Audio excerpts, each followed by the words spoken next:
Attorney Rufil Fernandez Banyok. Attorney Rufil Fernandez Banyok. Straight to the point. O karon, ania ang inyong anchorman. Non in imposumos aliquid adversos veritatem sed pro veritate.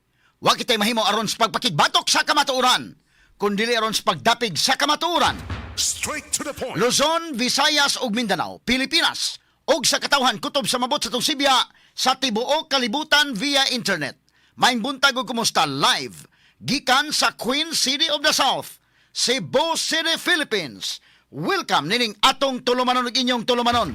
Straight to the point. Kini po nyo boss kalagad sa kahanginan sa kasamang Rufil Fernandez Banyok.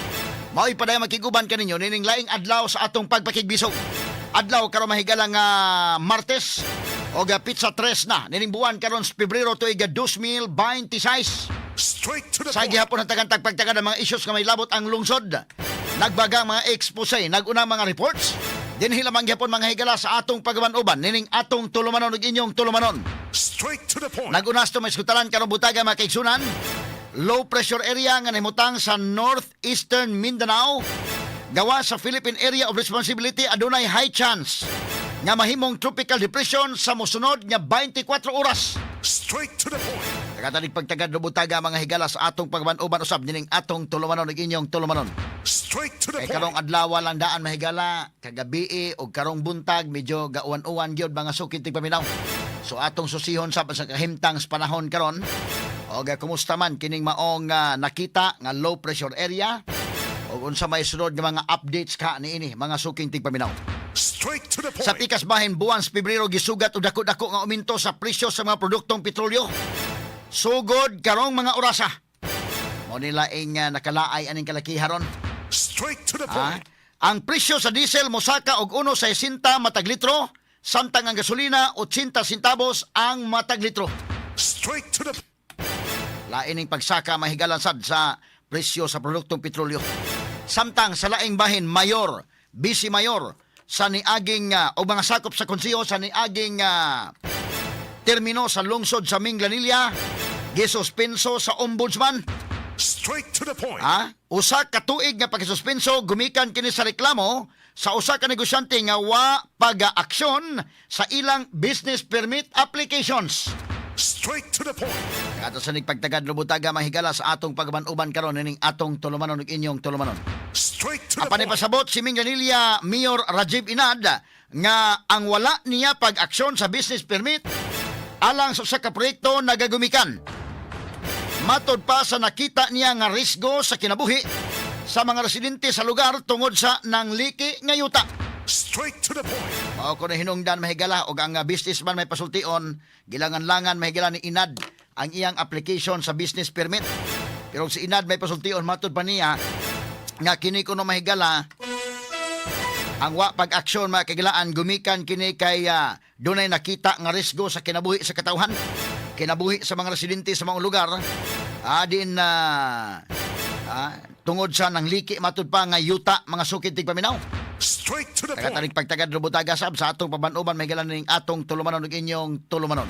Straight to the Samtang point. sa laing bahin bus driver nga nakabangga o nakapatay sa usa ka pulis atol sa usa mga higala ka disgrasya didto sa Dakbayan sa Naga gipasakaan na og kaso sa kapulisan.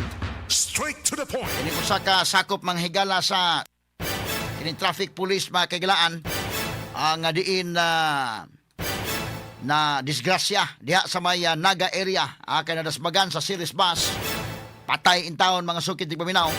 Ang series bus may gilan nilikay kini sa mga sakyanan nga naguna niya nga kalit nga ni hunong mga sukid tig paminaw og dunay panagbangga so pag-swerve niya didto sa kaigo sa usa ka pulis nga nagmotorsiklo. Straight to the point. Sa laing bahin na bus driver nga sa pikas nga bahin, hustisya may gipanawagan sa mga anak niadtong magtiayon nga nadasmagan og dump truck samtang nangatulog sa ilang tricycle sa mga barangay Ibo, Dakbayan sa Toledo. Straight to the point. Tinluuya sab taon tong magtiayon mga sukid tig paminaw nga nangatog diha sa ilang tricycle apan ginasmagan og kalit ining dump truck. Straight to the Samtang point. sa kauluhan duha ka impeachment complaints batok ni Presidente Ferdinand Bongbong Marcos Jr. Gideklarar na sa House Committee on Justice nga sufficient informed. Straight to the point. So gahapong adlaw gideklarar kining duha ka mga kaso batok ni Marcos nga sufficient informed Straight to the Karong point. adlaw, tan-ahon mahigala kung sufficient ba in substance. Straight to the point. Kay kinahanglan ang impeachment complaint i-evaluate na kung sufficient in form o sufficient in substance ba.